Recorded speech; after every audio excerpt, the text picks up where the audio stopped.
I have been married since I was 23, I am 64 now. This is not about my husband. Approximate 15 years ago, while working at WAMU, I met a temp employee named Julie, same name as mine. I felt sorry for her because she was living out of her car, did not get along with her adult daughter and struggling to get by. After a few months of knowing her, we became good friends. Since I owned a 5-bedroom house, I asked her if she wanted to rent a bedroom. I told her that no rent was due for a month, to give her a chance to get in her feet. At that time I was raising my, then 8-year-old, GR daughter, so I wanted to be careful, but she seemed fine and I did not see a threat.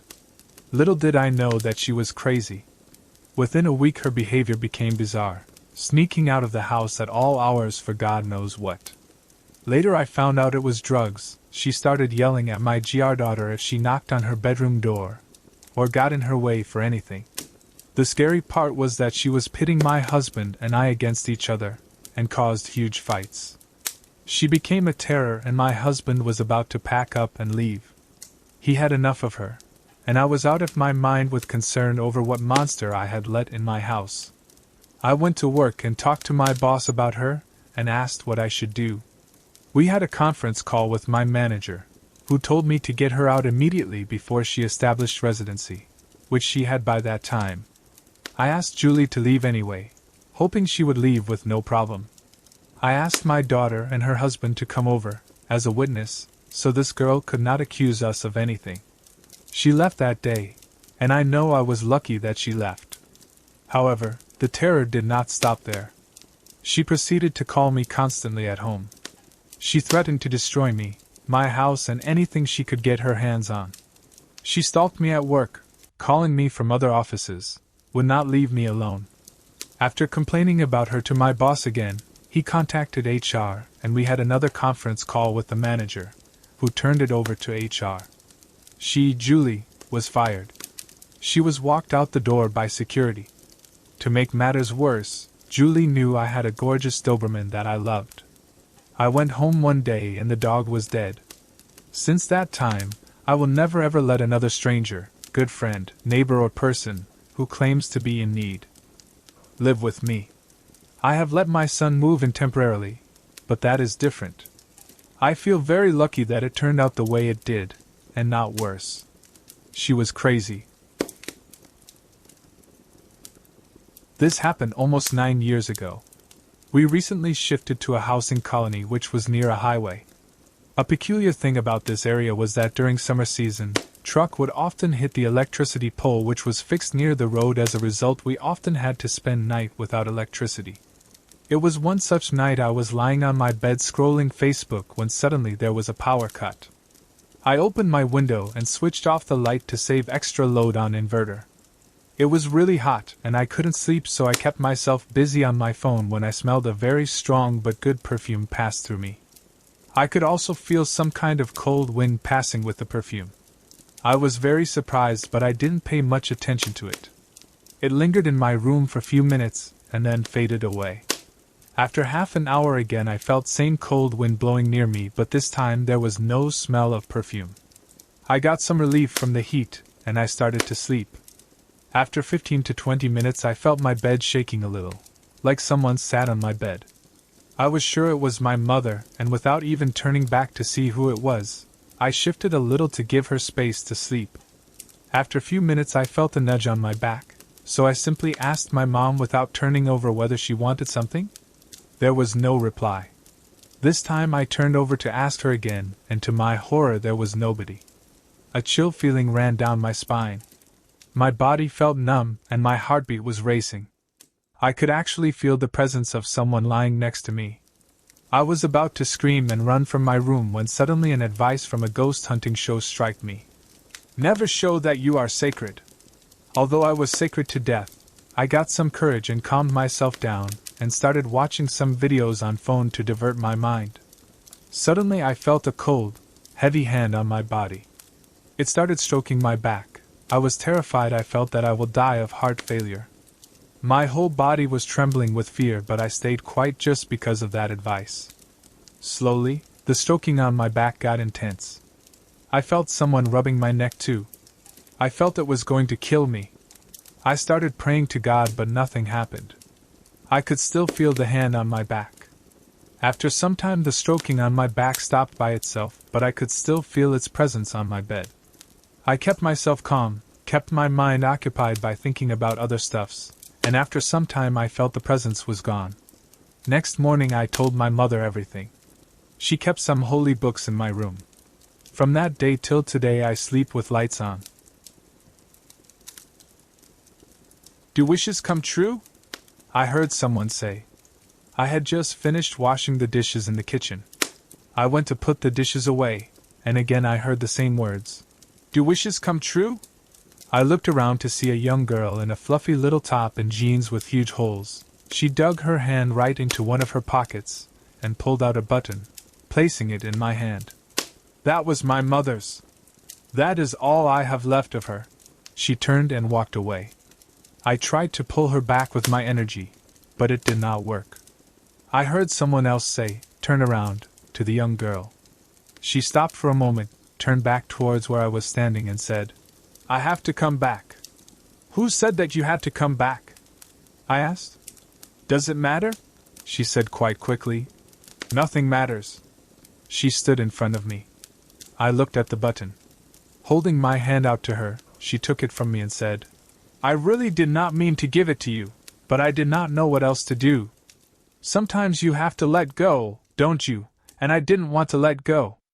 She sat down, and I sat beside her. She fiddled with the button in her hands. While looking through the holes of the button with her eyes squinted, she said, "You can see a lot through a button. Don't you think so?" I told her a lot. She placed the button back into her pocket, stood up and walked away again. But the same person stopped her and told her to turn around again. She walked back to where I was sitting and sat down. "Do wishes come true?" she asked again. "I wanted to die, you see." "You did not expect me to say that, did you?" she asked me. "No," I replied. I did not know what else to say, so I sat there. I asked her who the man was that kept telling her to come back. "You would not know him," she said. I heard someone singing. I looked over my shoulder, and an old woman was sitting by my side. "She's gone," she said. I looked at her, not quite understanding what was happening. "I am the one that prays for death." "Why?" I asked. "When you first saw me," she said, "I was 18 years old. I had already started to lose my memory. It did not take long after that. I was put into an institution and spent most of my life there. Then, some smartass decided that I should be put somewhere else. So, they put me in a different place and locked me in a room for weeks.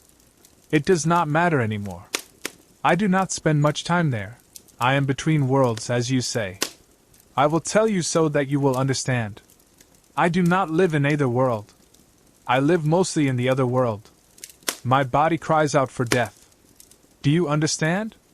Answering the girl, I said, "Yes, I do understand the pain you are going through, but I do not understand what you are talking about. How can I help?" I asked her. "I need your help when I walk away," she told me and added, "I do not want to come back." I looked at her with a frown, and then she said, "I will put it in plain English for you. With Alzheimer's, I am just a body. When I go to the other side, I live again. I do not want to come back. It is that simple. I need you to find some way to stop me from returning. I have asked them to put me to sleep, but they have denied me. My friend told me about you, so I am going to ask you to help me. I pray to God that you can. Some people call it dementia. I call it a living hell. I spend most of my time just existing. My friends are all waiting for me on the other side. This old body of mine will not let me go. I am like a prisoner." She stood up, and I stood up, too. She pulled me towards her. I could not feel a thing. All I could feel was an emptiness in a black space of nothing. She held on to me and would not let go. She was trying to show the feeling that she was living with. Before I knew what was happening, she stood up and walked away. I needed time to think about how I was going to help her. I called my guide Fred to help. We had to find a way. My guide told me that we could not choose her death. I did not know what to say. Then my guide continued saying, "This woman lives between life and death, remember. You must always tell the truth, Pamela." "Do you want me to tell her that I cannot help her?" I asked. "You are not God, Pamela," he replied. "Only God takes life. Only God gives us life. Remember, Pamela." I stood for a moment, not knowing what to do. I felt miserable as I had never been in this situation before, but I must remember that this person is not dead. She only has Alzheimer's. I closed my eyes and found myself back in my office. I was so upset knowing that this poor person would be backwards and forwards, never being able to stay in the place she had come to love and accept. Then I heard this beautiful music, and I remembered a long time ago a similar situation when I called upon the angel of mercy. I shouted at the top of my voice. "I am here," she said. "Sitting right by the side of you. I have been waiting." I was just about to tell her what was going on, but she placed her arms around my shoulders and gently stroked my head. "Do not worry, Pamela. Everything is at hand. Can you help her?" I asked. "Shush. No," she said. I felt her energy all around me. I sat there, listening to what she was saying for quite some time. Then I heard the door shut. I should have said that I heard the door bang. When I heard the sirens going off, it seemed such a long way away. "What is happening?" I asked.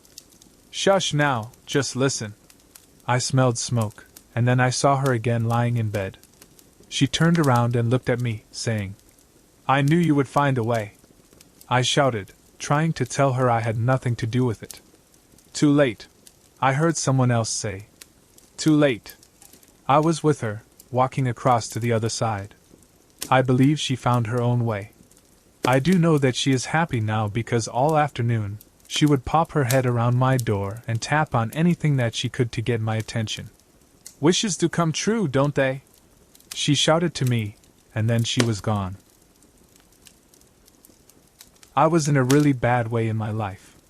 I really didn't care if I lived or died. I was lost. In my early 30s, all my friends and family were either dead or estranged. I had nowhere to go. I would occasionally be attacked by demons. One night was different. It was a full-out assault. They were throwing things, slamming doors and cabinets, yelling at me. It was bad. It was so bad that by the end of the night my apartment was completely destroyed and I was in the mental hospital. While in the mental hospital, I felt more alone than ever before. It was like I intuitively knew how to create a bridge to the spirit world. I sat in a pitch-black room all alone for up 6 hours at a time for weeks on end. Concentrated breathing, focusing, meditation. I can't explain what I did or how I did it, but I did. Eventually, I cried for something, anything to hear me. I called out to the spirits. My life changed forever.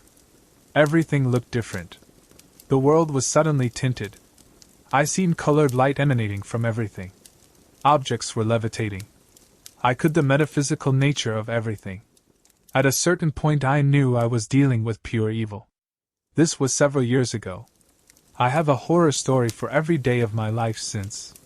Unbearable pain, loneliness, it's like being in an invisible prison. Catastrophe follows me everywhere.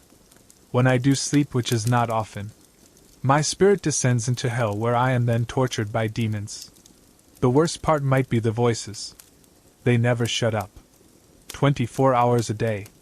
They want control everything aspect of my life.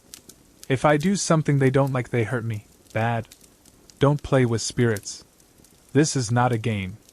It may seem that way at first until, let's say, there are some doors that can't be closed. I wouldn't wish this on anyone. All my friends and family have been replaced with demons. They're all that surround me. I miss people so much. Don't take for granted any of your relationships. I have none. I am cursed to be alone forever. Stay away. My point is, please don't open that door. Stick with people. They make better company. You may find yourself in a hell in which there is no escape. Run away if you can. If not, ignore it. It's not human. There are no human spirits on this plane of existence. I spend the majority of my time in the spirit realm. I can tell you it is a demon. They always pretend to be people to gain access, then they lie until they got you. By the time you realize it's a demon, it's too late. Me, my friends, and I were sitting on the street. There was this dead-end street, and a very narrow alley right beside my house. Nobody parked their cars there, and rarely do people use the alley, so we would hang out there. We were sitting in a circle playing Uno cards. We paused for a while and started rambling about food. We were going to call and order a pizza when I stared directly to a dark shadow behind one of my friends. I froze. I couldn't even hear my friends talking anymore. I look at them and they are also frozen, looking at each other. I look behind my friend again and the shadow runs towards our little circle and the Uno cards just fly everywhere. We stand up and start screaming our lungs out. I asked them if they saw it, and they both say they saw the shadow with the corner of their eyes and froze. We call it a night. We end up talking about it through text for several days. We decide to gather again at my house to play Wii. We talked about it, we laughed, we say how crazy it was, and that we were probably so tired. Yes, we were all very skeptical. It was time for them to go home, so I go with them to their car that they had parked in that same dead end besides my house. We sat on the trunk of the car and chatted for a bit. I complimented one of my friends for her boots. I don't why, but I told her I loved the noise boots steps make. And she started stepping the heel of her boots. She stopped, hugged me, and said she had to get home. Then we heard the same stepping noise her boots were making coming from the alley. All three of us turned to the alley and no one was there. We looked at each other for a second and freaked out again. We hugged and kissed each other cheek, and we heard kissing noises, like when someone mocks the sound of a kiss coming from the alley again. We turned around and no one was there. We laughed and said, "There's no way." One of my friends said, "Very funny. That's kind of creepy. Watching us and making fun of us." We decided to walk there to see who was hiding, and there was absolutely nobody in that alley. We were all silent in shock. They got in the car, and so I waved goodbye and went inside. As I was locking the door, I hear a knock. I didn't actually see nor my friend's car drive off, so I thought it was them. Maybe they had forgotten something. I smile and open the door and ask, "What did you forget?" There was nobody in there. Their car was gone, so it wasn't them messing with me. I was so scared and frustrated that my reaction was to slam the door and tell, "It's not funny." When I was going up the stairs to my room, I heard a loud band in the door. I ignored it and told my dad about.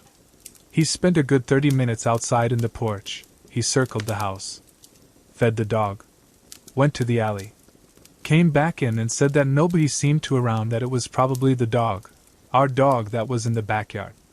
LOL. Yeah, sure, Dad. I really was wondering if it was a female or male spirit. The days after that happened, me and my friends would joke and say it was probably a man and that he loved to play pranks. One night I came home from work late and heard a voice from the porch call my name. I instinctively replied back, "Yeah?" and got chills immediately. It was a very childlike voice of a boy. The street I lived in was mostly old people. I was an only child. I didn't have any little brothers or nephews, so that freaked me out even more. A lot of other things happened, but these were the creepiest. And this is already too long. I apologize. It stopped because when I moved to the States. I've moved apartments and stuff here, and I've never experienced anything paranormal again. I was never harmed, although it would freak me out. Mostly I felt it played pranks on me and stuff.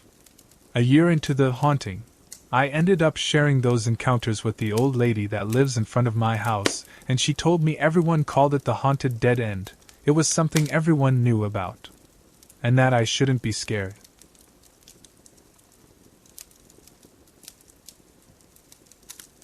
My school has two wings, the old one and the new one. Most of our classes take place in the old wing, not haunted. The new wing, on the other hand, was built only recently, approximate 4 or 5 years ago. The rumors about this building being haunted started about 2 years ago, when I was in class 8.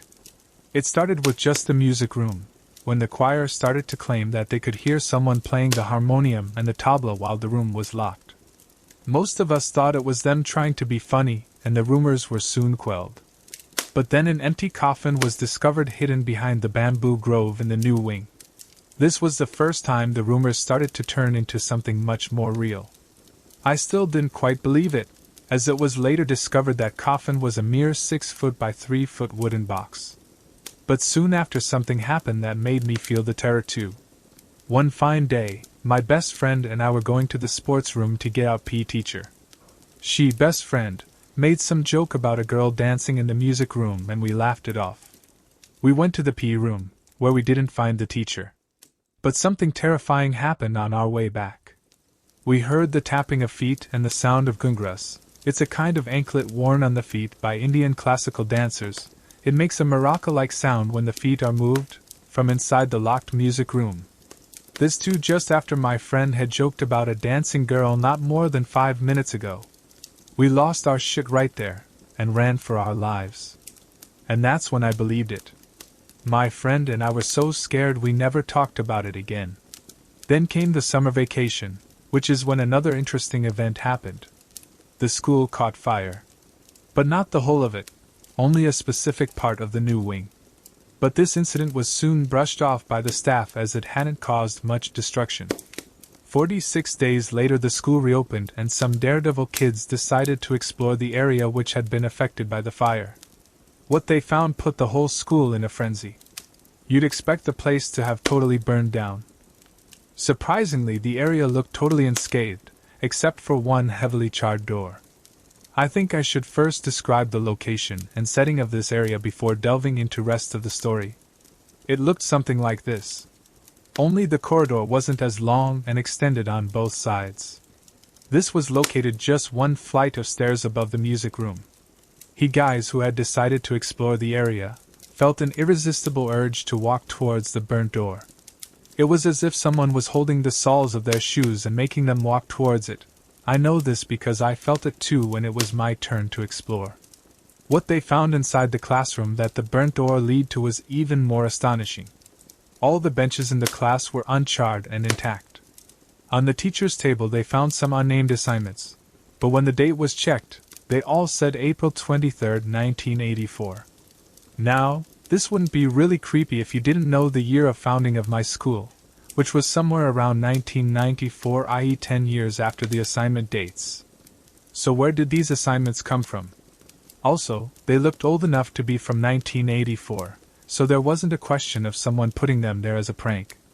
The content of the assignments was even creepier. They were research papers about child abuse in India with pictures of mauled and mutilated bodies of children. A topic we would never be given to write about in school, especially not with those pictures. Child labor maybe, but something like abuse? Never.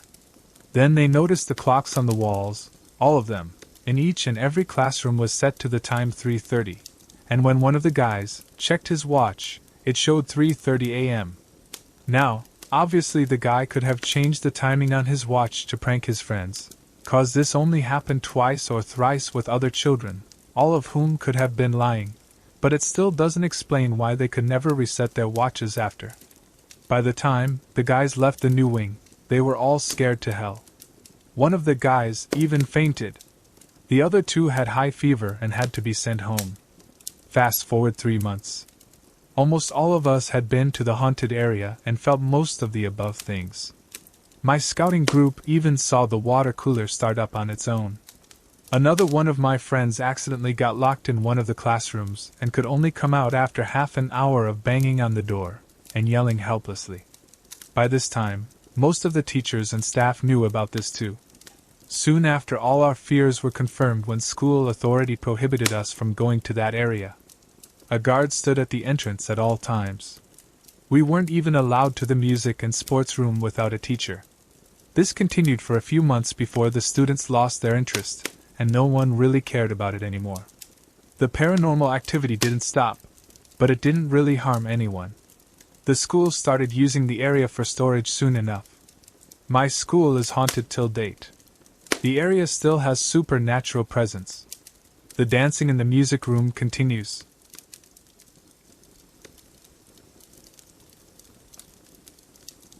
I am a 13-year-old Canadian girl and I'm in the 7th grade.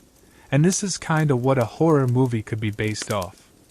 Our school, every year the grade 7 students go to a camping/outdoor center for 3 days. The place is called Mansfield Outdoor. Soon as I got into the 7th grade I was so excited for this trip. A few months had passed and the trip form had arrived. I paid for the trip and packed my bag. I wasn't bringing too much. But if you do go, bring a lot of socks. When we arrived there we were given small cabins to share with 3 to 4 other people. Before coming to Mansfield, my cousin, who is 2 years older than me, told me that the place was haunted. I asked him to tell me the story, but he refused and said that I should wait until I got there.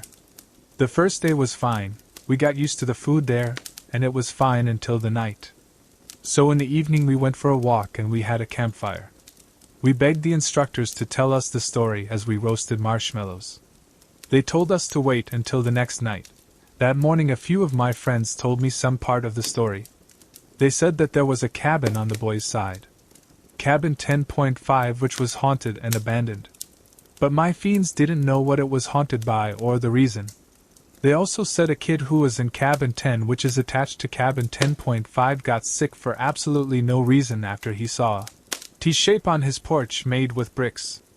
They also said that Travis, who is the ghost haunting Mansfield, was tapping on kids' windows and knocking on our doors. The volunteer teacher said not to open the door of the cabin if there is knocking, since some kids were upset because they could know the story. One of our volunteer teachers told us a story of this thing that has its knees backwards. In the middle of the story we heard screaming. It was my crush screaming and his friends were behind him. They went to go get more marshmallows. He said that they saw the door of cabin 10.5 open. His friend said that they were making jokes about the cabin and Travis, and the door slowly opens and they saw something move. The teacher told us to never mess with ghosts. I was glad my crush was okay. We weren't allowed on the boys' side, but I was still scared for my crush. He was in cabin 11, which is not too far from cabin 10.5. That night, 11 o'clock, we had our snack and went to go brush our teeth. Me and my friends ran back to our cabin. We just lay on our beds. There were being beds, but we didn't sleep on them. I slept on a single bed. And so did my other friend. The last 2 of my cabin mates slept on the double bed together because they didn't want to sleep on the bunk bed. That night me and my friend, who was sleeping on the single bed, saw a mysterious figure near the bunk bed. It looked like a man. We didn't mention it until breakfast. And apparently my friends heeded knocking on the window at night while I was sleeping. And it was weird because almost all the girl cabins heeded the knocking and only a few boys' cabins did. The weird thing was the night before a kid from cabin 10 saw a T-shape made out of bricks on the porch. He felt really ill and went home. The rest of the day was fine. We had this one activity where we had to find tags around in the woods. And Mansfield is huge. It's 300 acres of land. Me and my friend were looking for the tags and we came across my crush and his friend.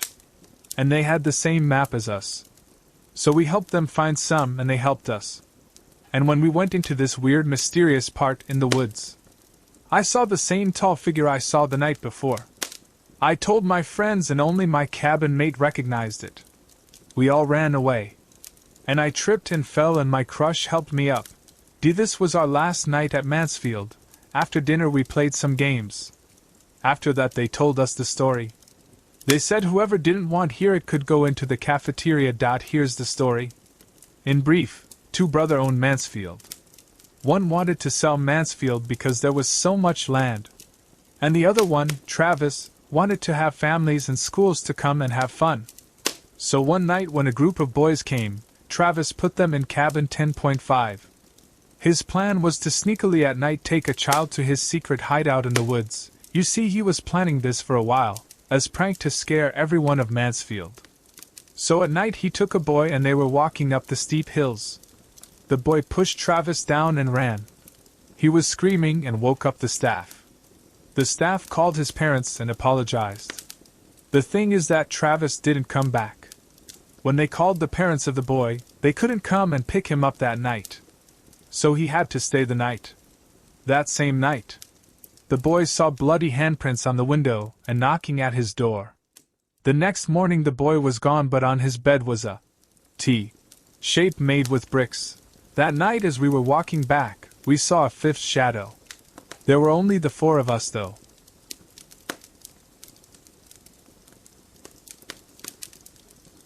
My scariest and saddest experience at school was in 3rd grade. I'm going into 7th now. My biological mom and I have a lot of issues. And they are only getting worse. She is in many ways abusive. She is an alcoholic, but the abuse is not because of that. It occurs on days when she is sober. She never has reached a sober point. And current she is ghosting me. Depriving me of my brother, as well. So, this was in 3rd grade. My mom was starting issues with my stepmom and dad as usual. It escalates, and my mom threatened to bring her friend with her to the school parking lot and beat my stepmom up. My stepmom, Ashley, was the mom I didn't have. She still is now. I love her. We went on a shopping spree today. And it was Ashley and my dad's day. So I was not supposed to be at her house. My mom also threatened to take me and my sister from school before pickup time so Ashley couldn't get us. This was very scary to me, and I knew I had to do something about it or things would take a turn for the worst.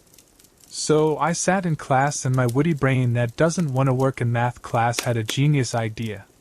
I lied to my teacher, telling her I had a headache and that I needed to go to the nurse's office. Usually the nurse lets you call your parents for everything. When I got to the nurse's office, I told her I needed to call Ashley for a Tylenol. So I got to call her. I told her that I needed a Tylenol and blah blah blah. Then I said, quote, "Oh, and just to tell you, our mom said she was gonna get us before you, and she said she..." This is where I broke down crying. The nurses and the secretaries all came in there talking loud and confused. They called the school counselor, and she had to talk to me. I think me and Ashley hung up. I think Ashley came to get us then. That was one of the many scary things that happens to me at school. In my school, one room was locked. We don't know why. There were rumors that the school chairman performed some puja and locked the ghost in the room. We sometimes tried to see what was inside but feared. Later came to know that some important documents are kept inside the room, so they locked the room. We heard many stories of locked rooms and haunted houses after Chandramukhi and some other horror movies. In my second school, there is a well in the playground. The well was covered with an iron net. No one generally goes there as it was at an end. My friends and I once decided to open it to see the depth. We opened and then closed. One of our classmates asked us why you opened that water well. We asked her what the problem was. She replied in a fearful tone that there was some evil power inside the well, so it was closed. No one was using it. You people opened it. The evil power might haunt you. We screamed with fear. Oh my God. What should we know? We blamed each other for opening and then thought of telling parents, but we feared they might beat us. We feared so much that the next day we didn't go to school. We went the following day with fear. It's like a hallucination. I felt somebody beat me, and my friends also complained about silly things. After some days we forget about that. The well was closed because the principal feared we might fall, but our imaginative students cooked up and worried us. In 7th grade I had already been bullied for several years. The girls leading this managed to get pretty much everyone in our grade to either outright bully me or to not talk or be friends with me. It was awful. Teachers were no help either. In 5th grade the person who picked me for their secret Santa did not bring me a gift. My lousy teacher never wrote down who picked whom, but I have my guesses. The teacher's response to my not having a gift was that life is hard, and I'm learning that lesson today. Many teachers were witness to things said and done to me and did nothing to protect me or give a consequence to those bullying me. In the 7th grade during a study hall, one of the biggest bullies sat 2 seats in front of me. She kept writing notes full of nasty and threatening things to me and passing them back. The boy between us read them and then passed them to me. After reading the first one and realizing where it came from, I didn't read any more. I simply got up and threw each one away. In the room at the time were two 8th grade girls. They noticed me constantly throwing out notes without reading them and realized something was up. They took them out of the trash and read them. They then went down to the guidance office with the notes and reported the bullying. The girl writing the notes was called down. At the time I didn't realize why, as I didn't know the 8th graders had reported it. A few minutes later I was called to the guidance office. The guidance counselor was the mother of a classmate. This classmate was friends with the girls that bullied me. The girl writing the note had turned everything that had happened in the last 3 years around as if I was the bully picking on her and her friends, and they were afraid of me.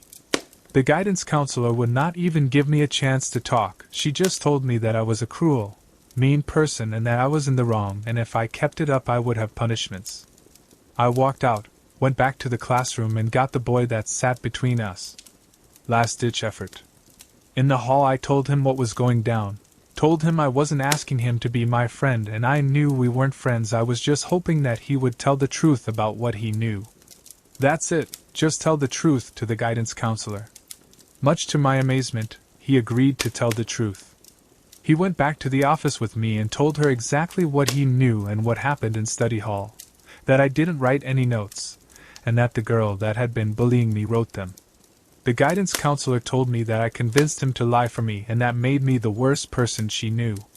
She said anyone as mean as me that would get someone to lie for me deserved what she got. It was then that I knew that I was alone. I felt the lowest I have ever felt in my life. The adults that are supposed to listen and figure out the truth didn't care to do so. So, for me, the scariest thing I have ever experienced in school was knowing that those bullies could literally do anything they wanted to me and no one would care. That day has had a profound impact on the person I have become. This happened in a high school boys' restroom, and although maybe not scary, what happened was definitely creepy. I had diarrhea one morning, and happened to have gym first period. Somehow I managed to not have an accident, and the gym restroom had no toilet paper, so I had to wait until second period to go. Also, I might add that I didn't go between periods because there was just not enough time, nor did I go during second period because the need had subsided until later. So finally, I went to the first floor restroom during lunch, and entered, as did a group of special ed students, most of them talking gibberish. Now, I do not mean to offend these kinds of students, nor do I treat them with disrespect, but they are creepy. The restroom sounded like an asylum, and so I waited until everyone left the restroom, because I had the feeling I was going to explode and didn't want anyone to hear. Everyone eventually left, everyone except me and one kid, that is. I was in my stall, still waiting, and noticed someone was in front of it. He was staring into my eyes through the crack. I waited for about a minute, coughing and staring back, trying to give him cues that I noticed him there and that he should move. But he didn't, he just stared, waiting. I was unable to do my business, so I walked out past him to wash my hands. As I walked past him, I was able to take better notice of him. He had a small skinny face with glasses and ginger hair. As soon as I came out, he walked right in. As I washed my hands, I couldn't help but look at the mirror in front of me, which was in front of the stall. I saw him touch the toilet seat with his hands, probably to check if it was wet. Remembering having gym with diarrhea gives me chills, but more so remembering how this special ed student stared at me through the door crack, and I am thankful I didn't start pooping sooner, as he would have watched the whole thing. When I was about 12 years old, my parents owned about 6 acres of forest and 6 acres of garden, cleared area. One afternoon we had already picked all the garden veggies that we had to, and I was allowed to do what I wanted since we were all through with the work for the day.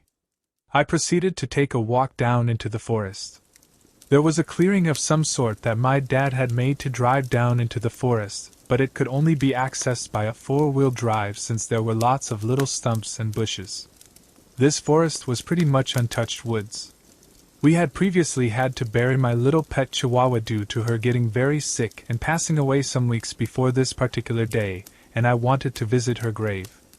We had buried her way back at the very back of the property, and made here a little grave that we could visit if we wanted to, and this was a pretty day, so I decided to go visit my little canine friend's grave. Alone. I went all by myself. I stayed a few minutes and said few words and left. As I was starting my way back through the 6 acres of woods, not having any fear at all, I started feeling like I was being watched, a very strong sense that I was being observed by someone or something. I stopped and looked around, but I didn't see anything that looked out of the ordinary. Actually, everything was eerily quiet. Something in my extrasensory part of my brain told me to run and run as fast as I could, or I may never make it out of those woods. I started to run, but I tried to just run normally and not make it look like I was panicking, but inside I was panicking. I kept turning and looking over my shoulder and didn't stop. I felt like I was being pursued, but at that point I just booked it out of there. Thankfully I made it to the clearing and safety of where my parents were. I knew I was safe then at that point. I started to think that maybe it had all been in my head and I overacted. I mean, I had been in those woods countless times exploring without any fear ever. Later on that evening we heard on the news that a dangerous escaped convict was on the loose. Can you guess where? He was in the woods where I was. That was where authorities had pinpointed him, and at the time I was in the very section of woods where he was. I am glad that I listened to my inner voice to run and not stop. Who knows if he would have hurt me or not, but I am very glad to know that God planted that in my brain. I believe that He talks to us. It may not be an audible voice that we can hear, but He does put thoughts in our minds. My mother took my grandmother and great-grandmother to visit a grave one afternoon. I don't know who they were visiting. I was bored and thought I saw a white cat walk behind one of the headstones to my left. So being a kid, I went to find the cat. When I got to the headstone, it had gone. I assumed it had wandered out of sight and turned to walk back to my mom. Then it was there again. This time I could see it clearly, instead of out the corner of my eye. It wasn't a cat. It looked like a sheet, like satin, just floating close to the ground. I could only see a small bit of it before it disappeared behind another headstone. Again, I thought possibly a plastic bag maybe? I went back to my mum and stood by her side. I kept seeing it, always in my periphery. My grandmother noticed how my attention kept being drawn to random places around us, and asked me what I was looking at. I told her that I kept seeing a white bag floating about. She looked around and asked where. I pointed toward an area just to the right of us, and she said she couldn't see anything, and that the bag had probably been blown away. We started to make our way back to the car, walking through the cemetery. I didn't feel scared. I had no reason to at such a young age, especially of a white plastic bag floating about in the wind. About halfway to the car I turned to my grandmother and laughed. "Look, Nanny, the bag is following us." Her head snapped round, and she caught a glimpse of something. She stopped in her tracks and watched as it appeared again behind another headstone on the opposite side of the path. "Okay, let's get moving," she said suddenly. Our group started walking fast toward the exit. I've never seen my grandmother move as fast as she did that day. She was obviously spooked. So I laughed and said, "Nanny, don't worry. It can't hurt you. It's only a bag, remember." She smiled at me as she fastened the pace again. No one said another word until we were halfway home. My grandmother later casually mentioned in passing that I, had seen a ghost at the cemetery, to me when I was about 8. That the bag I had seen floating wasn't a bag and was something else. That she too had seen it, but that it wasn't there to scare us, but to watch over us. I was living in Talladega, Alabama. That is where I'm originally from. My sister and I used to take our walks in a beautiful, enormous cemetery. I love gravestones. Some of them have the most beautiful artwork on them. I always took pictures of them, and of the statues and mausoleums. We went in one morning as usual. We would sometimes stay for hours, doing our walks and stopping so I could take photos. These gravestones dated back as far as the 1600s. A lot of them had worn down, but the cemetery itself was always well maintained. One thing about the South, you learn very early in life that you must take excellent care of your ancestors' graves. Anyway, we came upon these tombs that were above ground. It freaked me out a little. I said to my sister that must be where they keep the vampires.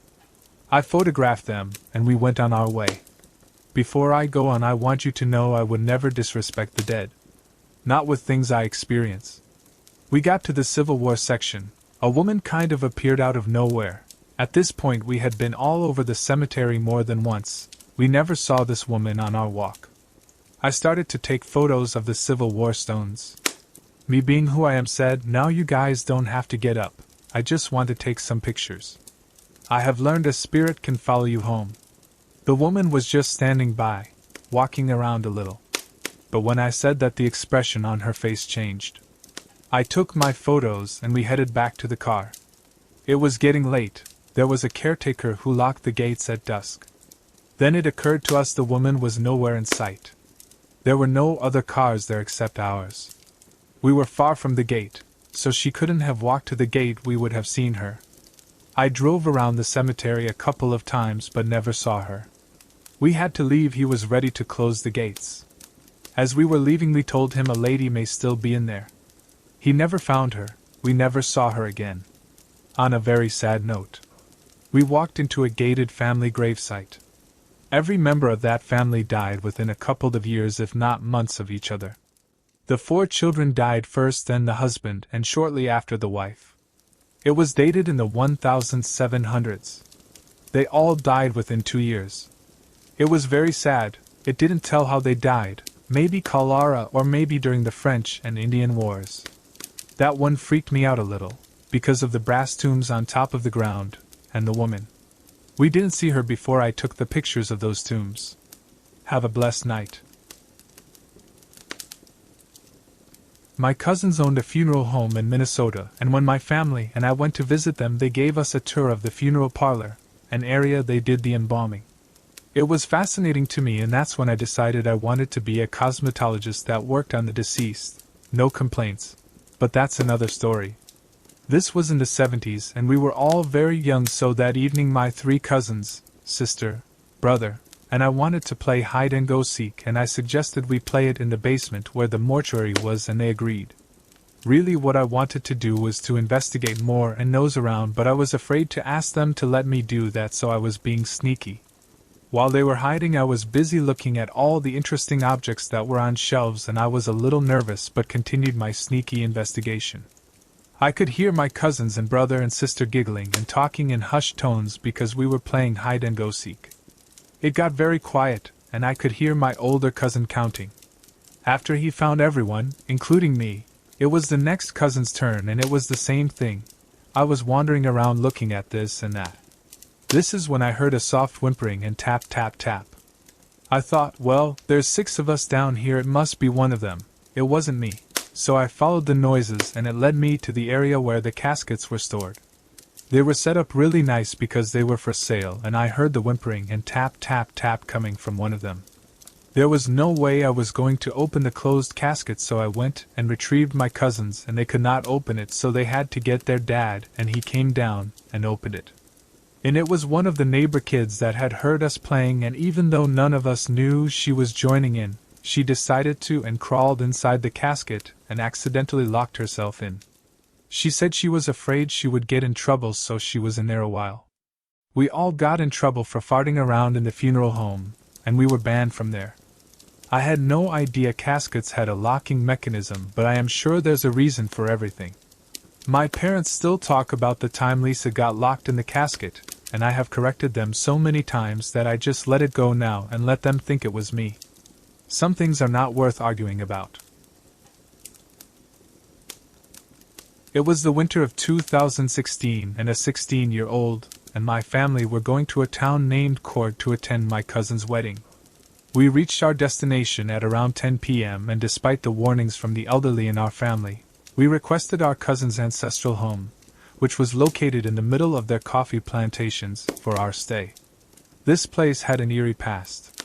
There were quite a few tittle-tattles about a plantation worker who had killed herself in her hut, which was near that house.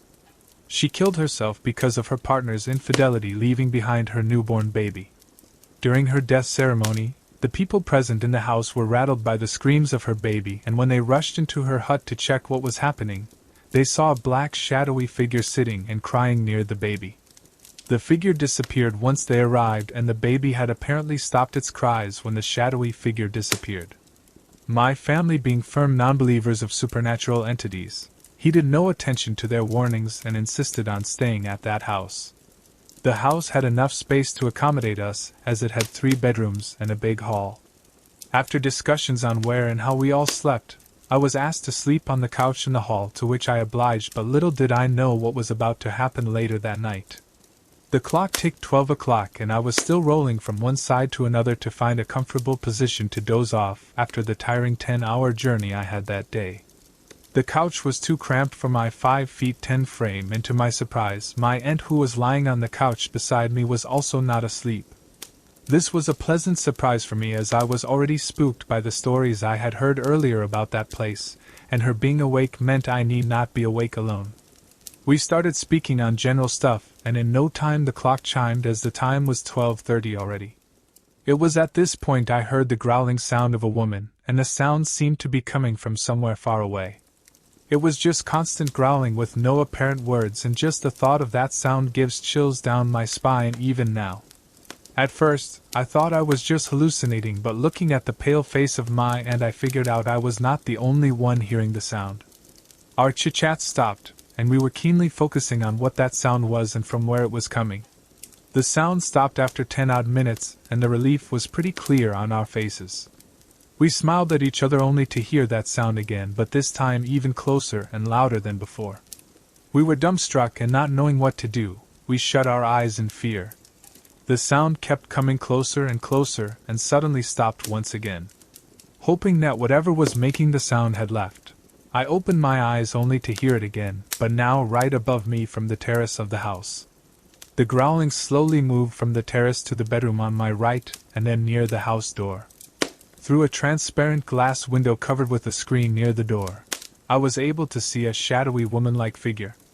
I looked at the glaring eyes of my aunt, which were now filled with tears of fright as the sound stopped once again.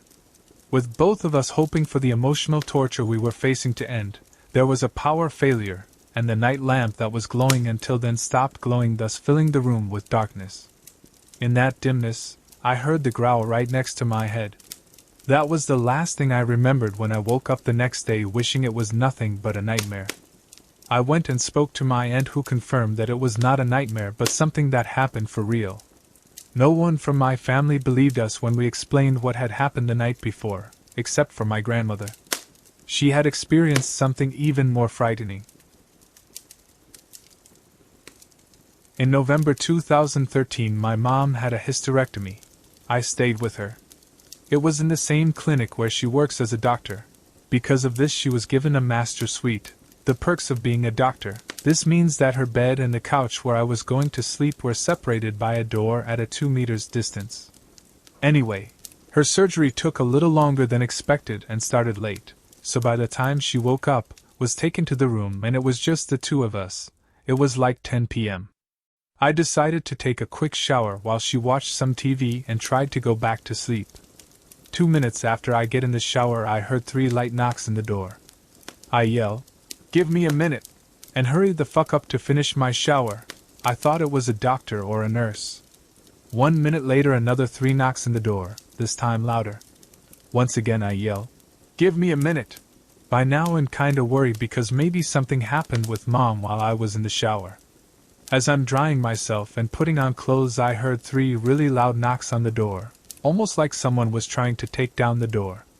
By now I'm annoyed as hell, so I yell, "Can't you freaking wait? I'm coming!" I finished putting on my clothes, get out of the bathroom, throw the door open and look around the room. It's empty except for my mom. She's still in the bed just looking at me like I'm crazy. "Mom," I say, "was it there a doctor or nurse knocking in the bathroom door?" She answered, this is the creepy part, "No, just me, and I can't get out of the bed. I heard you yelling that you were coming, but I didn't know why. No one was knocking on the door. Wait, there's more." 3 hours later, Mom is finally asleep and I can rest for a few hours. I woke up to the sound of the toilet being flushed. Why is this creepy? you might ask. Well, it was a slow night in the clinic. We were in the suites hallway, where all the rooms are suites. The other suite being used was 3 doors down, and since I've been there so many times, I knew that the bathroom was in the other side of the room, so even if it was flushed we wouldn't hear it. The others' rooms being used were on the other side of the clinic. And it sounded like the toilet was flushed either right next door, that room was empty, or in our bathroom. I was freaked out. I woke up my mom, I was 17 back then by the way, and crawled in bed with her. The next morning the nurse found me sleeping in her bed. And the best thing, when I told the nurses what happened they just said, "Yeah, stuff like that happens all the time. If you ever heard your name being called at night in the hallway, don't answer." My daughter had a friend in high school. When this friend first got her license at 16, she was racing another car in the neighborhood. She struck a curb, bounced across the road striking the other curb, then flipping the car on its side.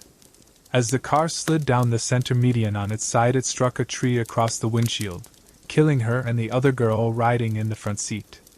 2 years later my daughter is graduating at 18 years old. I volunteered to help with security at the school and was put in charge of 25 or more people stationed at all the school entrance/exit doors. This high school had about 900 students graduating in this class. I worked an 18-hour shift from midday until 6 o'clock the next morning, and most of the other volunteers worked a 6 to 8-hour shift at their stations. We each had a flashlight and radio to communicate with each other, and the police detail that was stationed outside checking those coming in the front door, and several stationed inside. The school and parents put on a carnival-type event with movies, various games and other things to keep the kids occupied and out of trouble. During the night of the event, one couple called to me in the radio and said they heard kids in the hallway behind their back door station, teacher's entrance, where they were assigned.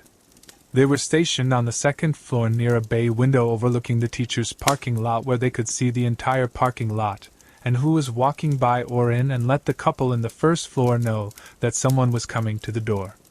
No students could get in this way, only teachers and service people delivering food, supplies, or game components. I walked back there and up into the bay window where they were seated. They pointed to the hallway where they heard voices and activity. I walked the hallway and checked the room doors, which were all locked. The rooms had motion sensor lights, so if anyone was in the room a light would switch on. None of the rooms were illuminated. I walked the hallway circle and didn't discover anyone. I returned to the bay window where the couple were still seated. They called in the radio as I approached to let the 1st floor know that someone was walking by the door. The 1st floor replied it was a walker out with a dog. As I talked with the couple, they told me they had heard voices and commotion in the hallway after the school bell, like classes were ending and starting. We talked for another 10 to 15 minutes with all of us looking out the windows. We all heard a bell ring and suddenly voices and commotion like classes were changing. I turned and looked down the hallway. It was dark with only a couple of security lights dimly lighting the hallway. When we all turned around and looked out the bay windows, there in the glass reflection were kids walking behind us, and we all heard voices. As we turned around, there was no one there. The couple said this had been going on at regular intervals and they didn't know what to make of it. I watched in the window reflection when I saw the girl that had been my daughter's friend pass by in a soccer uniform jacket with a backpack over her shoulder and several books under her arm. There were several others walking with her as she passed by in the window reflection. Again, when we turned around, no one was there, and there was no noise. I looked at the couple still seated, and they shrugged their shoulders and said if I saw it then they knew they had seen something. I walked the halls checking some of the other entrances and talked with other volunteers over the radio and in person. After a couple hours I checked my watch and returned to the bay window on the 2nd floor. Again we heard a bell ring and heard voices.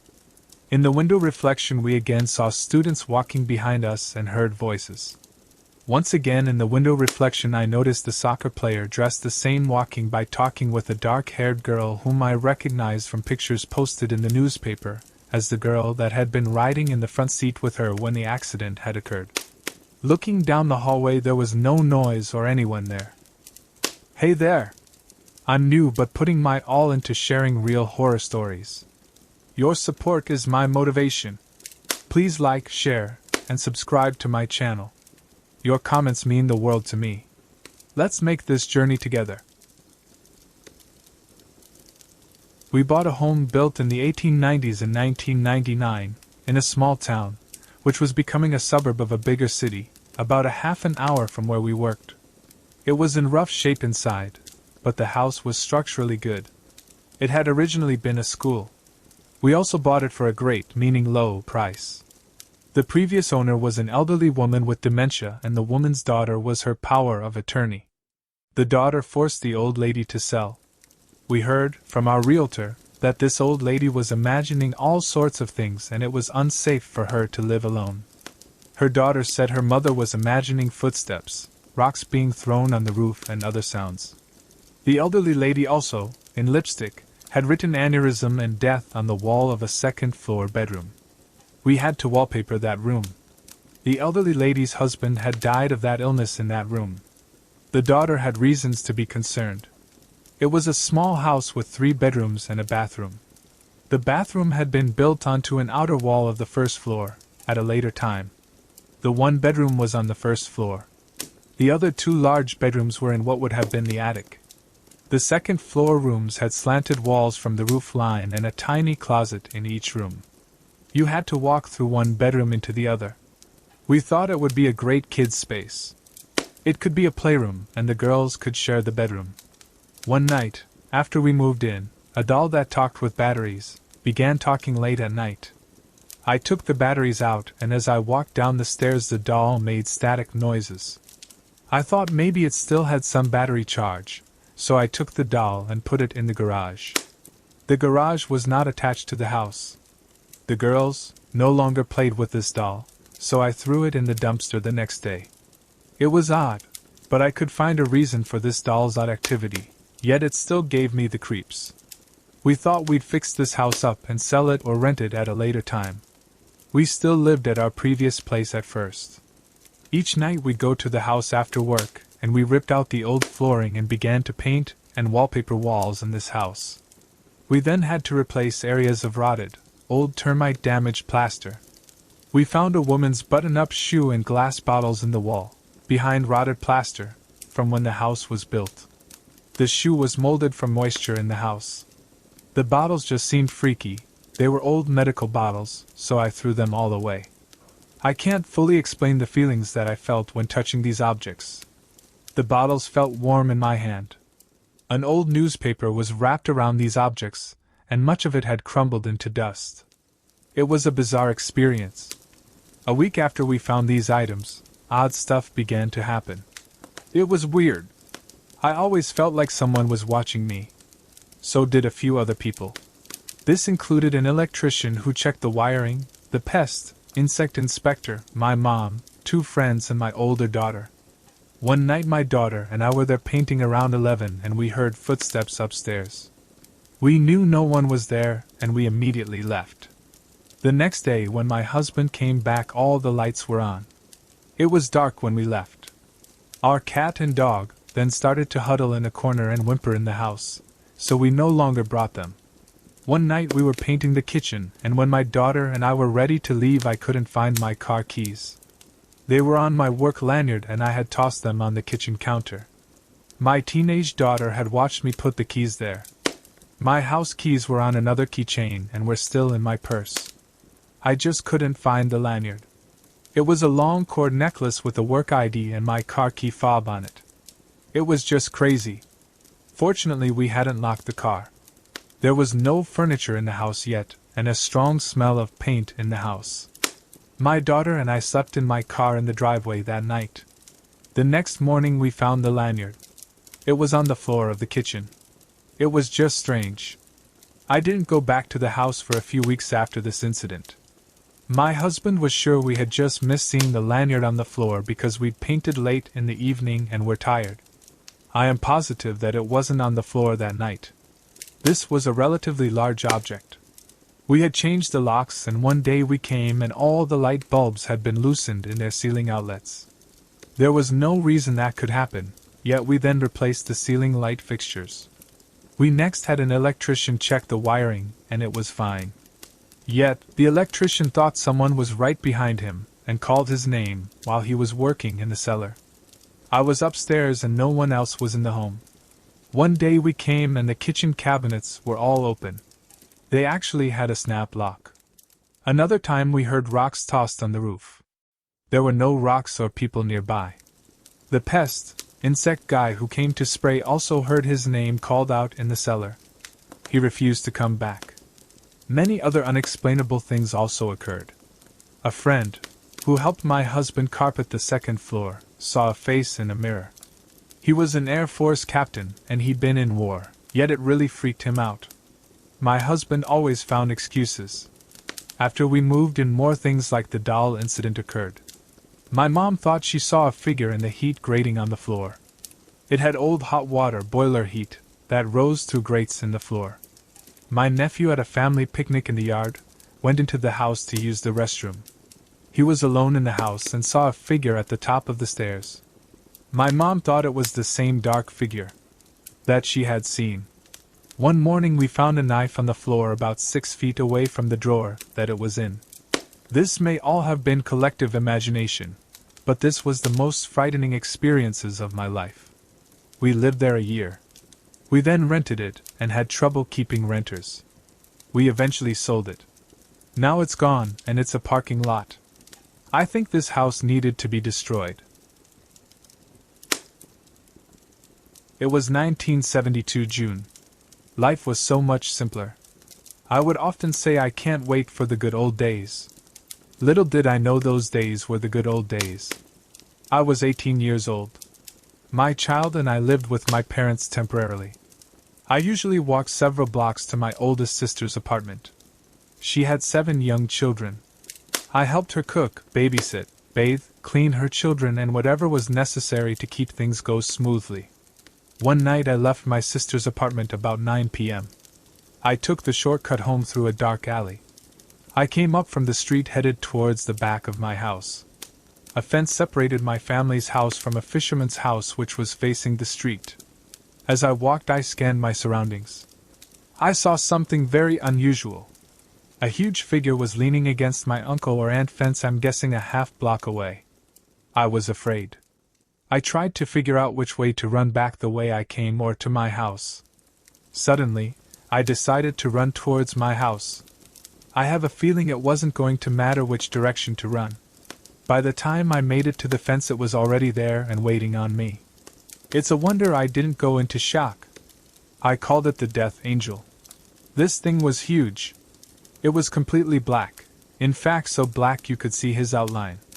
It had a wingspan of about 6'7" plus, red eyes, claws, extremely grotesque. It looks like something that would come straight from hell. Something told me it didn't want me. I ran past him and I stopped suddenly because I thought he was going to kill me. I knew he could outrun me. I said to myself, stop. You're going to die. At least get a good look at the killer. I faced him. We were only about 6 feet apart. I could never forget him and what happened, and it's been 51 years since it happened. I got home fast, running. My body was shaking from fear I'd see it again. I calmed down and knocked on the door and went in. My parents and 5 siblings were all watching TV in the living room.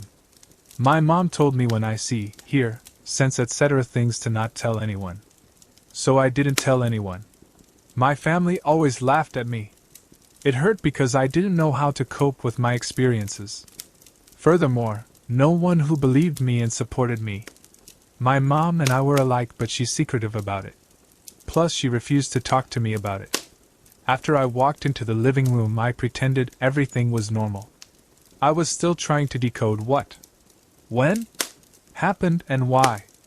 2 weeks later, my sister was walking through the same alley and ran home screaming and yelling, almost knocking our front door down. She looked wild and had the most horrible expression on her face. I immediately knew she saw it too. Reality hit me. Something was out there. It took a while to calm my sister down. She described what she experienced in the alley. She described the same thing that I saw. Everyone didn't want to believe her. I spoke up and told my parents and siblings that I experienced the same thing a couple weeks ago. My mother busted out and started crying and pacing. Then my mother said that was a omen, a message about someone in the family dying soon. We all were crying, but we didn't know who that person was. The angel ran my sister all the way home and was reaching for her through the door. Yes, my guess would be my sister. 2 weeks later, a gang of teenagers came unannounced to our house. My 14-year-old sister was kidnapped, tied up, and beaten badly. My mother told my sister she had to leave the gang alone. She did, and they didn't like it. The ringleader, Luke D., was about 16 and was already a murderer. I talked to my sister just before she was kidnapped. For the first time, she asked me for something to wear. I said yes. Normally, I wouldn't say yes, but I was so glad I was nice to her. The gang took my sister and threw her alive into the Arkansas River. So what my mother said came true. I hadn't seen it again. One time is one too many. But Luke murdered a lot of people. His aunt is a witch and casts spells. She passed and he couldn't get out so easily. He was sent to prison for years. His aunt helped Luke to not get punished for his actions and crimes against my sister, cousin, and humanity. Recently, I heard that Luke suffered a horrible death. By the time he was found, his body was covered in maggots. Now my sister is no longer haunting the family. My sister was said to appear in a couple of people's houses. I believe she wanted justice. She is now resting in peace. I had gone up to Chicago one spring night with a couple of my friends. We had taken the wrong road to a shopping center in the suburbs of Chicago. Because I was driving, I didn't notice the large cemetery on the right. One of my friends commented on how big it is. Then a few feet ahead we noticed a young lady walking along the side of the road. She seemed to be lost. One of my friends suggested that we stop to help her. I did. She said that she was dumped there by her friend, because they had gotten into an argument. She seemed to be nice. We told her to get in and that we would take her to wherever she was going. We ended up bringing her to a high school, where she claimed there was a dance there. Although there didn't seem to be many cars in the parking lot. We just brushed it off as the dance had just started. The next day I noticed the ribbon from her dress in my car. I had asked my friends if it was theirs. They all denied it.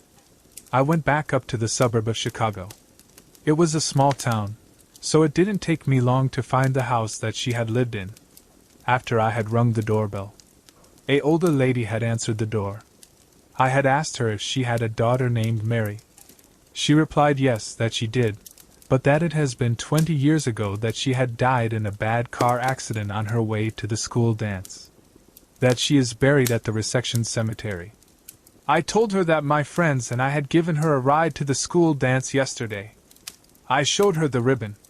She started to cry, while saying that that was a part of her beautiful dress, which she had made herself.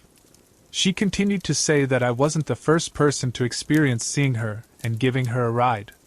She said that Mary is known as Resection Mary, because she is known to be sighted walking along the large resection cemetery. I don't remember the town that it was, because it's been at least 30 years since I have been there. It is completely dark. I could not see anything in front of me, but I could hear someone whispering. "I love you," is what I hear in a ghastly voice. "I love you, I love you, I love you." Suddenly, a horrendous face appears right in front of me and says, "I won't leave you." I wake up suddenly with my heart in my mouth. The clock strikes 12 a.m. Shit, bloody nightmare, I mumble. I have only 8 hours more for my flight to India. I'm going home after 2 years. I doze off again to catch some sleep before the flight. I reach home in Chennai. I distribute gifts to my mom and dad. I tell my mom how much I missed her food while gulping down idlis with sumptuous sambar. Then, I sleep for the next full day due to jet lag. The second night I'm not able to get any sleep.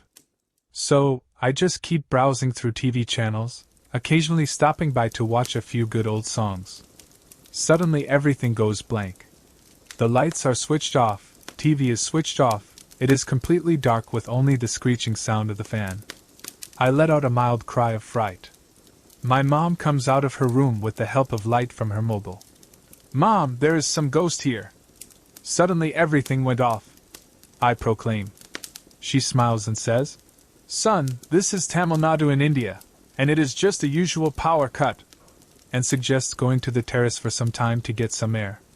I calm down, and on the terrace, we talk about my experience in the United States when we suddenly hear sounds of footsteps on the stairs. I begin to sweat. My heart palpitates and begins to beat at a very high rate as the footsteps approach. I clutch my mom's hand and push her to my back. A figure with a mobile torchlight appears out of the dark and asks me, "Son, what are you doing here at this time?" I let out a whisper, "Mom." I turn around with great fear to see my mom at my back. But she is not there. Rather, she is standing in front of me. I could hear a clock nearby striking 12 gongs. I shout out loud for help when I wake up again in my US apartment. This time my heart skips a beat. It is just 1 a.m., and I still have 7 hours for the flight. This time my heart skips a beat. It is just 1 a.m., and I still have 7 hours for the flight. I tried to shake off the lingering fear from the nightmare, convincing myself it was just a dream. The apartment is eerily silent, and the dim glow from the streetlight outside casts unsettling shadows.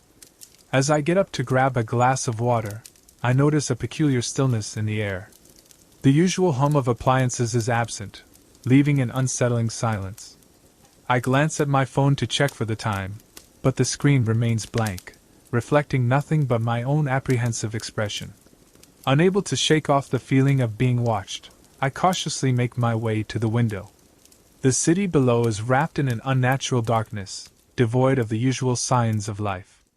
No distant sounds of traffic, no flickering streetlights, just an oppressive stillness. I decide to step out onto the balcony, hoping the cool night air might dispel the growing unease. As I open the door, a chilling breeze greets me, carrying with it a distant, haunting melody. Straining my ears, I realize it's the haunting lullaby from my nightmare. A shiver runs down my spine, and I suddenly become aware of a figure standing at the edge of the balcony, barely visible in the shadows. It's the same figure from the nightmare, the one that whispered, "I won't leave you." Paralyzed with fear, I can only watch as it slowly turns its face towards me, revealing hollow eyes gleaming with malevolence. A cold voice echoes in my mind. "You can't escape. I've been waiting for you." The balcony light flickers, casting a brief illumination on the figure, revealing its ghastly visage.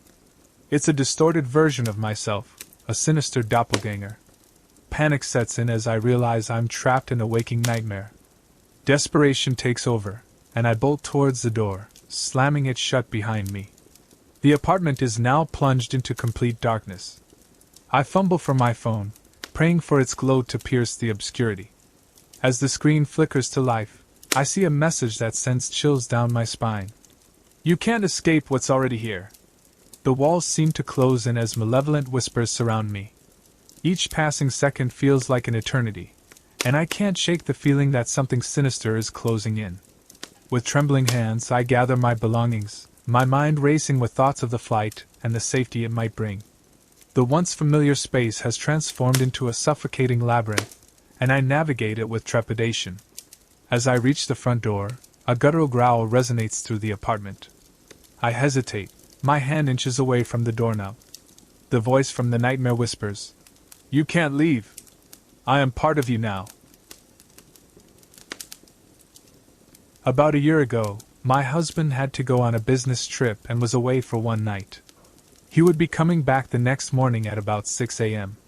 We have 2 sons, who were 6 and 8 years old at the time. I put them to sleep as usual, and I also went to bed at about 11 p.m. I could barely sleep all night, and kept waking up every hour or so. I kept thinking that my front door should be properly closed, so around 3 a.m., I stood up from bed and checked it. Both locks and the deadbolt were shut. So I went back to bed. Shortly after, both my kids woke up and went to sleep in my bed. After a while, it finally began getting light, and I heard the doorbell. I thought that my husband had arrived, so I stood up from bed, and my children followed me. I reached the door, but something told me not to open. Both my children reached up to open it, thinking it was their father, but I held them back and looked through the security peephole. I saw an unknown man standing with his back facing our door. Slowly, he turned to face the door, and I saw him quite clearly, a tall, slim man with slick, jet-black hair and no face. He banged on the door with his fists, and I held it with all my might while checking the bolts again, which were closed. I looked again through the peephole while praying, and the man made an obscene gesture at me and left. I took my children back to my room, and then I woke up. It was still dark, about 5 a.m., almost an hour before dawn. My kids were fast asleep beside me. It felt so real that I was confused and scared. I just stayed there with them until dawn really came, along with my husband. Since all that happened, I double-check our door every night. She had never felt so alive yet so alone, surrounded by thousands of people, all marching for a single united cause. It was a beautiful, unified march, a walk for justice, a plea of hope. The consequences might get worse in any way, she thought as she gazed around, unable to shake off the feeling of being closely watched, as if scrutinized for committing the worst crime one could ever do. And that's when she saw it, standing apart from the crowd, gazing at her with an almost hungry look, its lips twitching to form an unmistakable sneer. She suddenly felt enveloped by a misty cold that had nothing to do with the weather, an icy shiver running down her spine, an unnameable fear gripping her heart tight, making her feel queasy instantly. Her human instinct told her to hide, to run and to get away as far as she could, away from the crowd and away from the monster lurking around amidst all, which was now staring hard at her. So she took a step back, a shaky hand wiping off her cold sweat, only to see its horrible sneer turning into an evil grin as it sensed its prey. Every inch of it was oozing malice that made her shudder, and with that grin, her desire to run multiplied. But she couldn't go back any further, for her heart glued her feet to the ground, daring her to stand and fight back even if it's just for once. She remembered her old granny, who had taught her a hymn to chant whenever she was scared as a kid. But in the end, it would always run away for sure, her granny had said. Only if you're fearless from your heart. Fearless. The word echoed in her head as she put a step forward, her trembling fists clenched into tight balls. She was reminded of her fellow people, her best friends, and the future that she wanted to carve for herself. The monster's sneer faltered. You have to be fearless. The words echoed even louder, like a voice whispering in the dark, all just for her. She had made her decision, and she was reminded of her beaming family, her mother's grinning face. They were the best she had met in her life. And then she gazed with a piercing stare right into those monsters' dark eyes, which were cold, soulless, and hollow. She could sense it going uncomfortable every passing minute and grinned in satisfaction. I'm fearless, she whispered and smirked before everything finally went cold and dark, her body falling on the ground with a light thud. A tragic end to a beautiful soul. I started seeing her since the day I was discharged from the ICU. I don't know who she is, what she wants, or why she is living with me in the same apartment. She is always there around me. From the time I wake up in the morning, I find her sleeping next to me, sometimes with her hands wrapped around me. I jump out of bed, scared and drenched in sweat. Her eyes gleam red like burning fireballs, and I feel the eerie vibes emitted by her aura. It sends chills down my spine. I am scared, really scared. I stopped sleeping on my bed. I would stand at a distance and look at her all night. Sometimes I would hide under the bed, inside the wardrobe, and sometimes in the bathroom, only coming out when she left. I would scream out loud, but no one heard me. I couldn't go out of the house. She locked the door whenever she went out. I couldn't escape. I had just one question in my mind. Who is she? I got my answer when Mr. Mather, the owner of the apartment, came to meet her.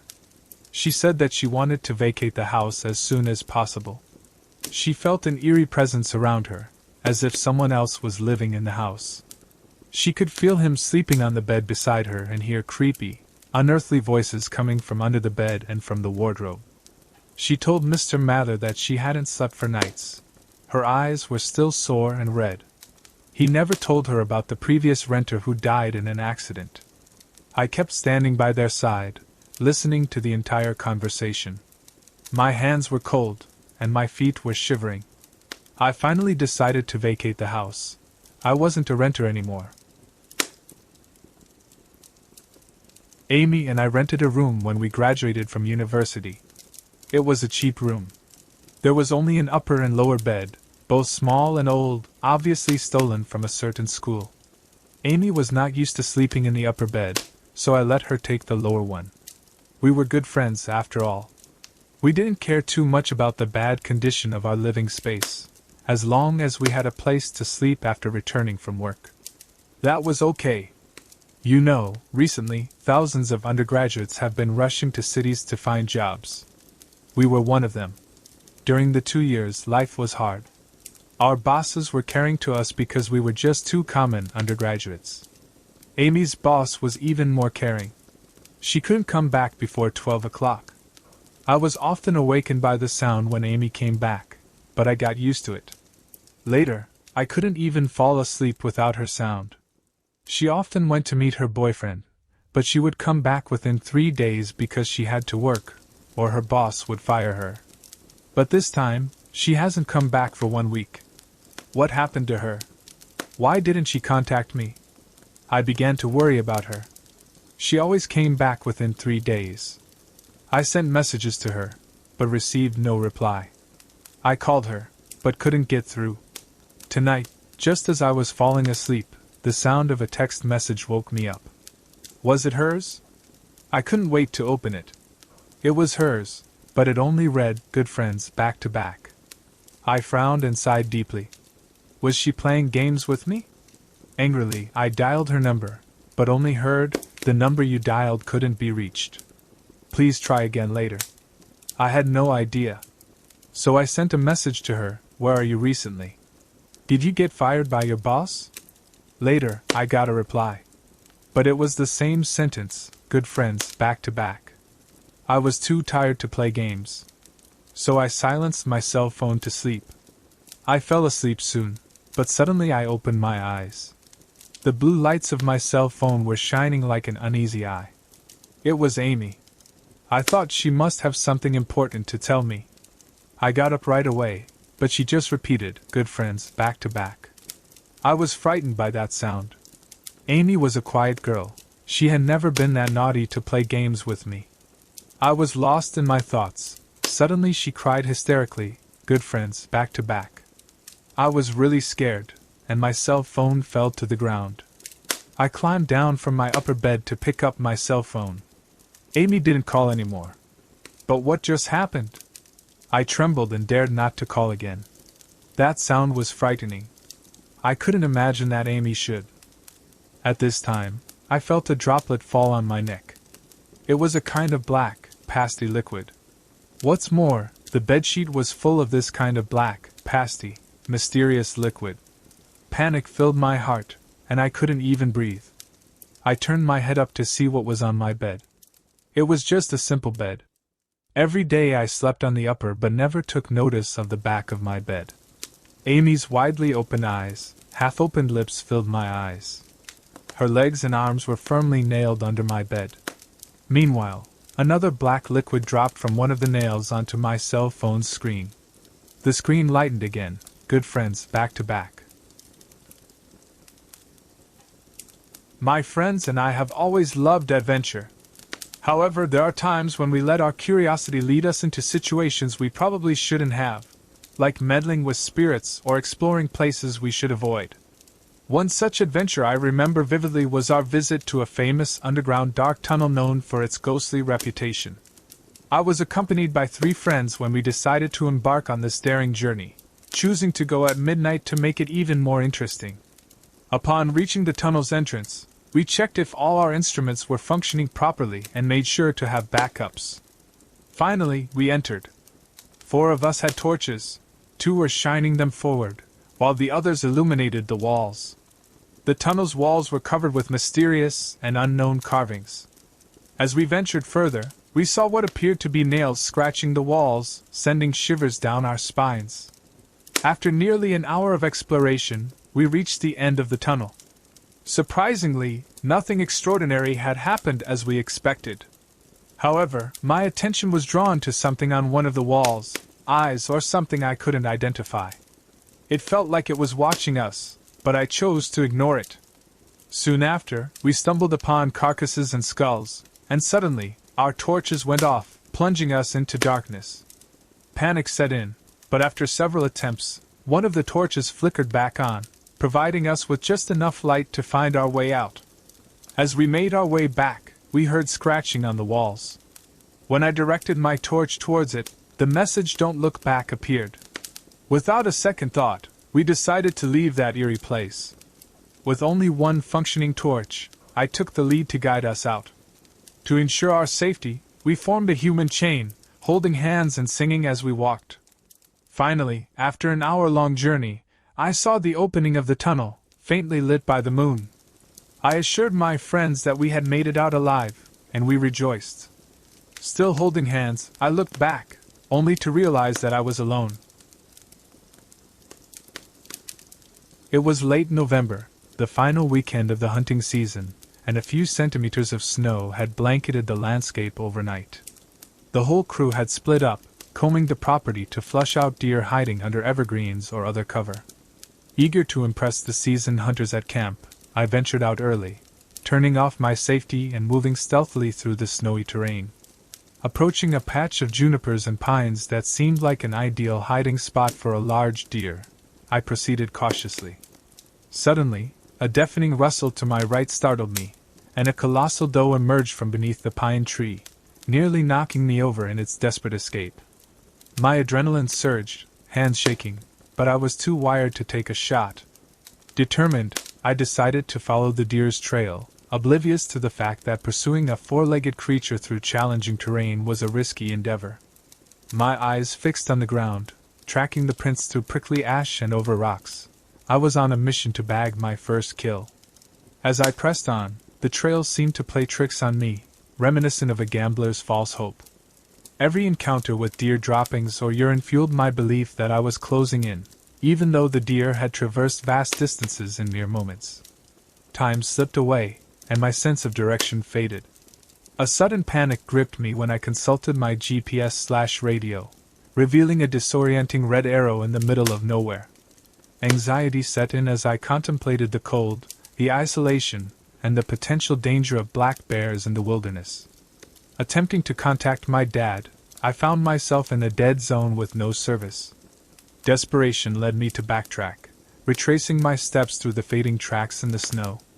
The wind and overcast sky conspired against me, erasing my trail. Drawing upon my scouting days, I recalled the cardinal rule of walking north when lost. With dwindling options, I chose that path as a last resort. As I ran frantically, heart pounding, I pondered the chilling possibility of surviving a night alone in the cold, dark woods. Miraculously, a flicker of service allowed me to radio my dad. Relief washed over me as he responded, but the horror was far from over. Sending my location to my father, his reaction shattered any remaining sense of security.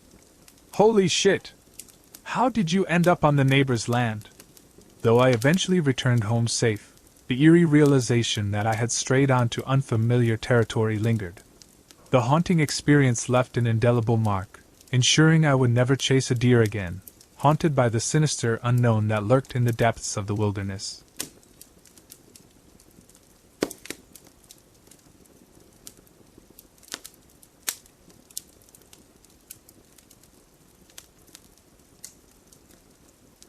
As to a particular room one comes to mind. It was the master bedroom of our house. Lots of strange stuff had been happening in the house and most of it had a negative tone to it, but it seemed to culminate on the side of the house where the master bedroom was located. On this particular night my wife and I went to bed as usual. As the night drew on, something near the closet woke me. It was a dark, shadowy thing shaped like a human. It placed a hand on me and I was paralyzed. It then climbed on top of my wife, leaning close to her face. Her breathing changed to a hard gasp for breath. The shadow's eyes became red and seemed to glow. All this is happening to my wife, and all I can do is lay there. Finally, it occurred to me to pray. I began praying out loud, asking God to help us and to protect us.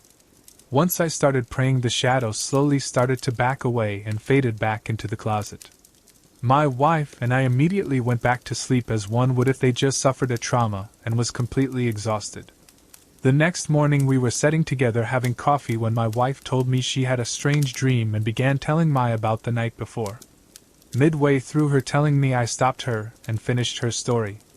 She looked at me in absolute shock, and I told her it was not a dream. We had the house cleansed, which helped, but the negativity never completely really went away. We had an elderly and very eccentric neighbor that lived next door. When she passed away, I assisted the family with clearing out her house. Inside we found Ouija boards and other occult items. Her house was only about 10 feet from our master bedroom. With her passing, the activity decreased dramatically, but still there was an ominous feeling about the place.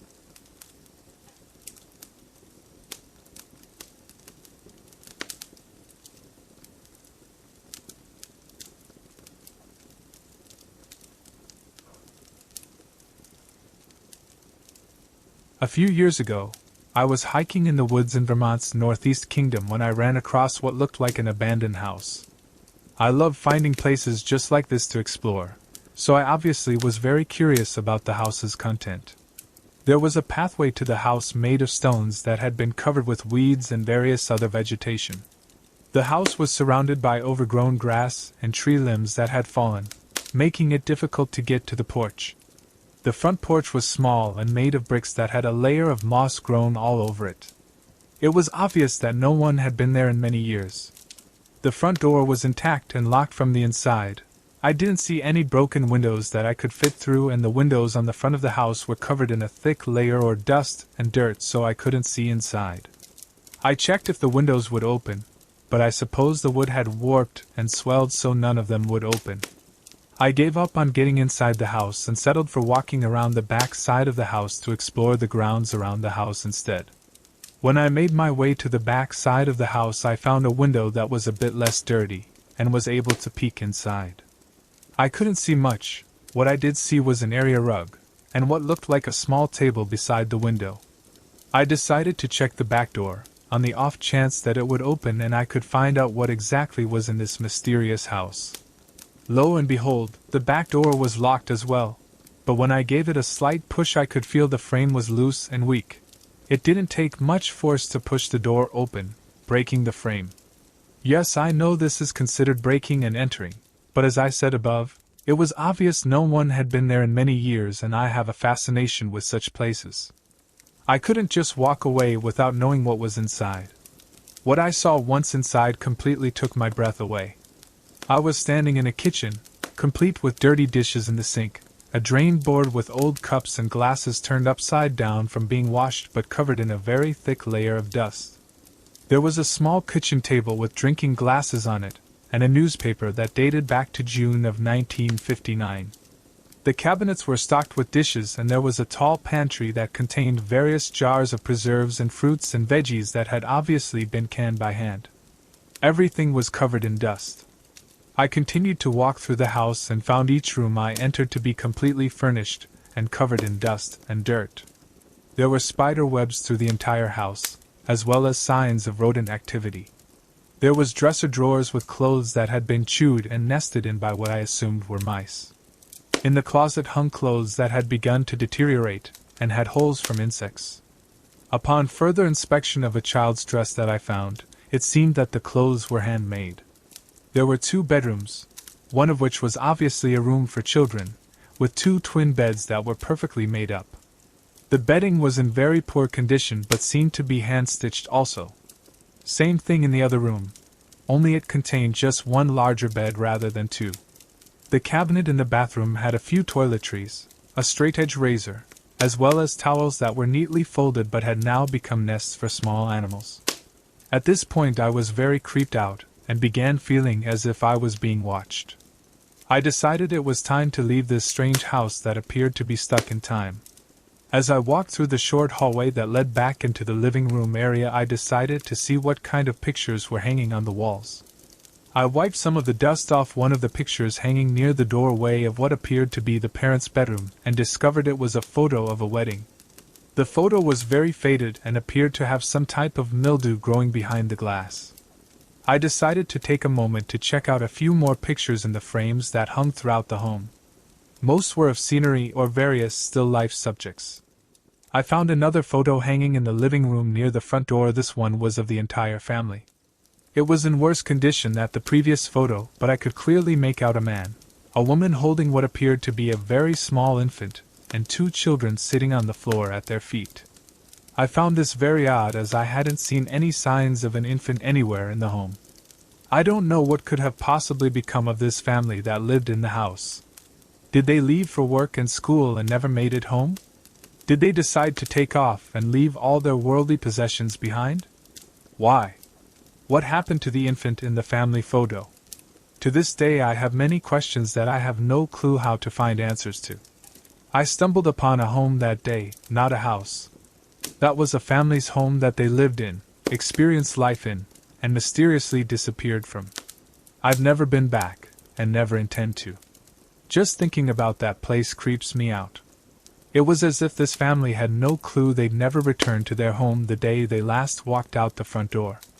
And it was apparent that no one had come to look for them.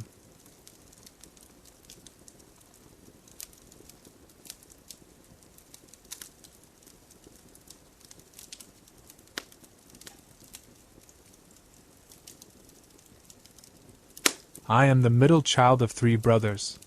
My elder brother is 3 years older than me and the younger one is 10 years my junior. I went on holiday to the coast with my parents, and my elder brother stayed behind to look after the house. If I remember correctly, he was writing university exams, so he wasn't able to go on holiday with us. I was around 18 to 19 at the time. One evening I went to the local pub with my friends. After the pub had closed, we took a hike to the beach. Through no fault of my own, I stumbled into a river and got drenched in mud. Fast forward to the first day back after the holiday, and my brother told me that something funny had happened while we were away. He told me that he was lying in bed reading, the previous Tuesday evening, when he suddenly felt a very strange presence in his room. He tried to look up from his book, was unable to. After what had seemed like an eternity, he managed to tear his eyes from the page and saw me standing in his room in front of the closed door. He spoke to me and then I just vanished. He was so upset that he wanted to call my parents, but as it was already late, he decided not to give them a fright. This was before the time of cell phones. I realized that he was referring to the evening that I went out with my friends. I didn't believe him at all, so I thought I would test his story. I asked him what I was wearing. He replied that he can't really remember what shirt I was wearing, but he remembered that I was wearing light-colored jeans, covered in dark spots. This freaked me out because my jeans were covered in mud and there was no way that he could have known this. Fast forward again by a few months and my older brother had just moved out of the house. I moved into his room and my younger brother moved into mine. I woke up one morning, around 5 a.m. by someone sitting on the side of my bed next to me. I felt the mattress being depressed under the weight, and I turned around to see what was going on. It wasn't completely dark anymore. The sun had almost risen and there was ample light shining through the curtains. My younger brother was sitting on the bed next to me. I was quite irritated that he woke me up and I impatiently asked him what was wrong. He just looked at me and slowly disappeared like mist in front of the sun. I immediately got up, went to his room and checked to see if he was breathing. He seemed okay, so I went back to bed, shivering with fright. The next day I told my mother about it, and she said that she was awake and heard me walking around.